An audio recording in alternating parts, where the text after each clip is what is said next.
Hello everybody and welcome back to Screen Stars. I'm here today to review the 2018 science fiction drama I Think We're Alone Now, a film that stars Peter Dinklage and Elle Fanning.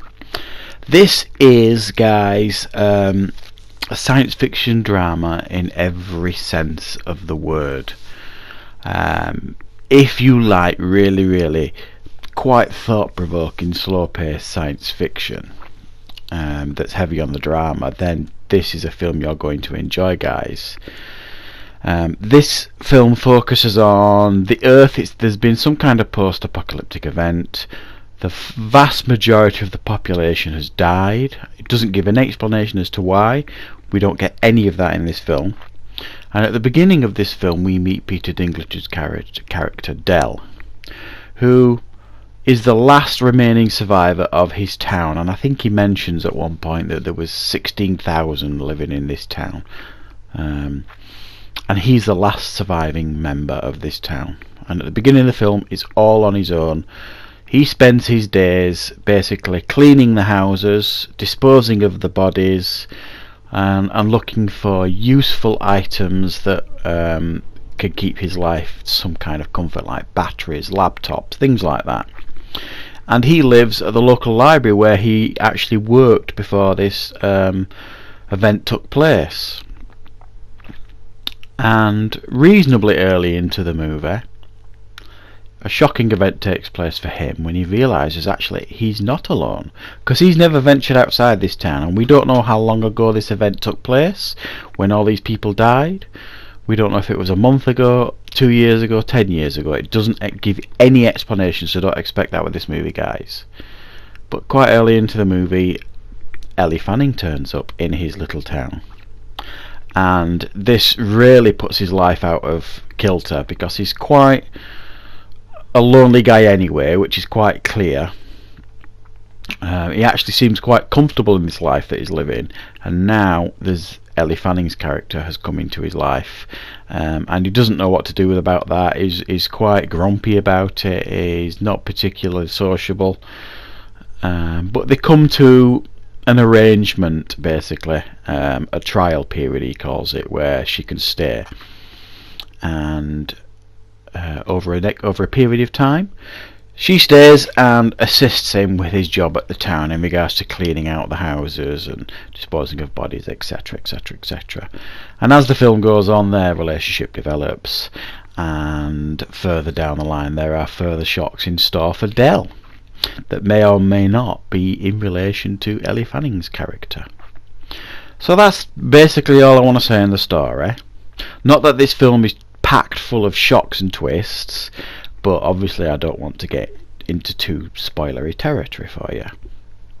Now then, guys, I just want to pre-warn you with this film, because of its unique way of being filmed. This film probably has the least amount of dialogue of any film I've seen for the last 10 years or so. It reminded me in some ways of Wall-E, you know, the Pixar movie Wall-E, where there's very little speaking at that film at the beginning. Well, this film echoes that. I think I timed it. There's not one word said in this film until you get 14 minutes into it. It's just scenes and shots of Peter Dinklage's character going about his daily business, cleaning the houses, disposing of bodies, looking for batteries, laptops, pictures in homes that he keeps and logs, all that kind of stuff, library books that he gets back out of the homes and logs back into the library because he worked in the library. Not a word is said. I think it's something like 14 minutes into the film. So if that does not sound appealing to you, then I don't suggest you watch this movie. There is very little dialogue in it. For 90% of this movie it's just Peter Dinklage and Elle Fanning. And their dialogue between each other is few and far between. They don't sit and have in-depth discussions about the meaning of life and all this kind of stuff. When there's dialogue, when it's necessary, you get it, but just it echoes reality, really. There's just two of you, you know. What on earth would you have to talk about consistently? You know, you wouldn't be having them sort of conversations. So this film is very slow paced, and it's heavy on the drama rather than the sci-fi. I would suggest, guys, don't be thinking, you know, this isn't like I Am Legend. You know, there's not like, you know, zombified vampires turning up to take everybody out. There's nothing like that. There's no horror elements here. It is just drama with sprinklings of sci-fi into it. If that appeals to you, watch this film, because I have to say, guys, the performances here are all outstanding. I expect nothing less from Peter Dinklage, who I think is an incredible actor. Take Game of Thrones out of the equation, you know, we know he's incredible in that, but he absolutely carries this film. He's outstanding. He's just, some of the looks he gives in this film, it just says everything. Great actor, great performance. Elle Fanning gives a really good performance too. Very talented young actress that we have here.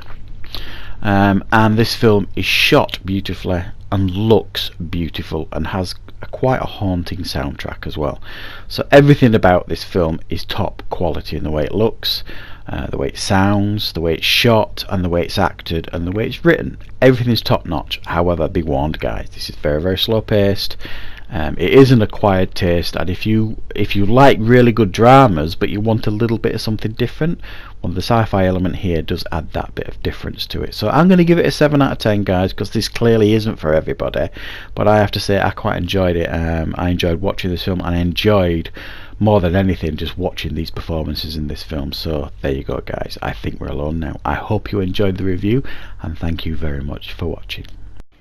Hi, this is just a quick message from me to thank you very much for watching this video and for checking out the channel.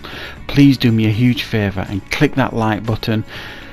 Please leave as many comments as you like on the videos, and of course don't forget to click that subscribe button.